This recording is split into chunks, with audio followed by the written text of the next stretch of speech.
চাচা বলে মোহাম্মদ লুঙ্গি খোলো, আর ছোট মানুষ খোলো। বিশ্বনবী বলে না, আমি ছোট হতে পারি কিন্তু লুঙ্গি খুলবো না, আমার কোনো সমস্যা নাই। চাচাকে আরে খোলো মিয়া বলে লুঙ্গির গোছা ধরে টান দিছে।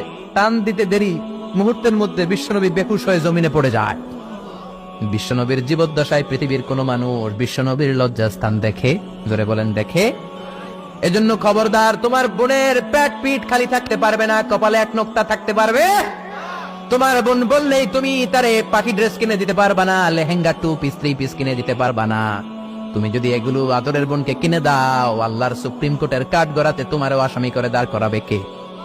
বাবা খবরদার, মেয়েদের সব আবদার পূরণ করবেন না। হেজাব পরানো শিখান, বোরকা পরানো শিখান। একটা মেয়ে যখন বোরকা পরে রাস্তায় বের হয়, মনে হয় জান্নাতের হুর দুনিয়ায় এসেছে।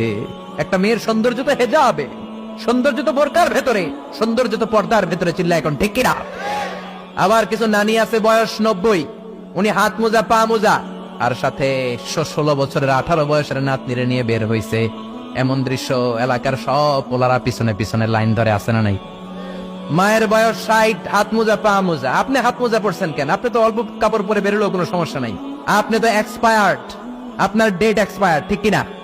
আপনার দিকে তাকাবে না সুন্দরী সুরুষী অষ্টাদশী মায়াবিনী কাজল কালো চোখ মেঘ কালো কেশ, আপনার ওই নাতনির দিকে লুলুপ দৃষ্টি দিয়ে বখাটে গুলো তাকাবে, ঠিক কিনা? এজন্য খবরদার, মেয়েদেরকে পর্দা শিখান, মেয়েদেরকে ভদ্রতা শিখান, মেয়েদেরকে ইসলাম শিখান।